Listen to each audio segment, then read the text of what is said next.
Mothra vs. Godzilla, released in 1964 under the direction of Ishiro Honda, with Shinichi Sakazawa back as a screenwriter. Internationally, the film was entitled Godzilla Against Mothra, but it was released in the US with the title Godzilla vs. The Thing as a marketing gimmick to attract more viewers. This film pits off the King of the Monsters versus Mothra, the Queen of the Monsters, a giant divine moth that starred in her own film before she was absorbed into the Godzilla franchise. She's the second most well-known Toho kaiju and the first female kaiju ever created. The film opens up with a giant egg washing up ashore in a nearby village. A professor and a couple of reporters investigate the egg, only to find out that the village sold it to a greedy businessman who plans to exploit it for his corporate firm, Happy Enterprises. He's then visited by the Shobijin, the twin fairies that represent Mothra. They reveal that the giant egg belongs to her, and if it is returned back, dire consequences will follow.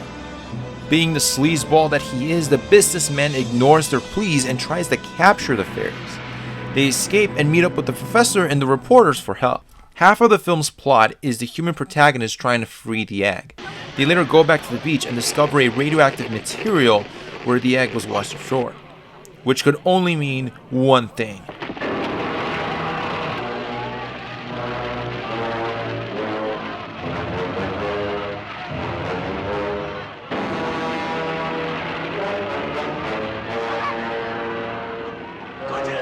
That's right, Godzilla suddenly emerges from the ground and goes on a full rampage once again. This is strange because in the previous entry, he and Kong rolled into the ocean, but it's nothing important. He goes up to his usual rampage across the whole country.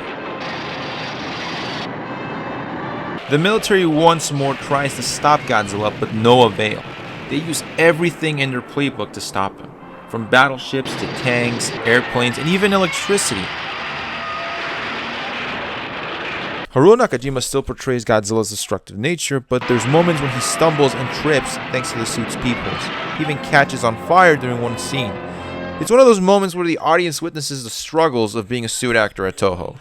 Meanwhile, our human protagonists travel to the Infant Island, the home of Mothra and her followers. They plead that Mothra defend Japan from Godzilla. The fairies and the natives refuse, but Mothra accepts and flies off to fight Godzilla. Similar to King Kong vs. Godzilla, Mothra is a character the audiences are meant to root for. However, it's more established here that she's the heroine while Godzilla is the villain, whereas in the other film, both monsters were ambiguously neutral. Compared to other kaiju, Mothra was brought to life through puppetry instead of a rubber suit. The first generation Mothra was said to be the largest incarnation of the character, with a 250-meter wingspan and a length of 80 meters long in her final form. Similar to Godzilla and Kong, Mothra is an allegorical kaiju, one associated with the critique of human capitalism and corporate greed. In her first film from 1961, she went on a rampage across Tokyo in an effort to bring back the twin fairies, who were kidnapped by a capitalist entrepreneur from a country that parodies both the US and Russia.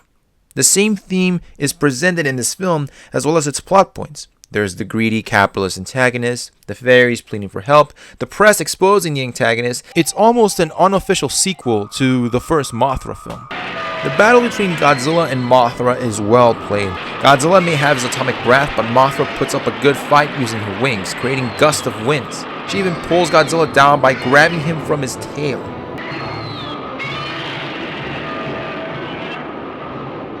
However, Godzilla gains the upper hand and annihilates her, where in her final breaths, she flies over to her egg and dies.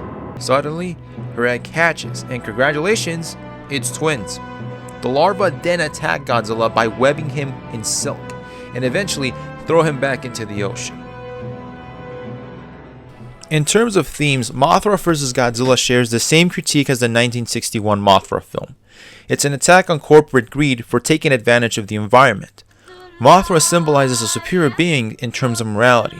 She's able to forgive the humans who came asking for her help, even though they didn't do much to help her and her offsprings. Godzilla still represents atomic destruction, going as far as indirectly killing the human antagonist in his rampage. Mothra vs. Godzilla is considered a classic within the first generation of Godzilla films. It's worth the watch thanks to its story and plot elements. I highly recommend it. Has a great introduction to Mothra's character and how she's a foil to Godzilla within the franchise. The US release didn't change much from the original cut, only adding the somewhat cheeky dub Just one question. All right. and the extra scene featuring the US Navy attacking Godzilla. Not much of a big deal. Stay tuned for the next video as we introduce Godzilla's arch nemesis for life, a three-headed monster from outer space.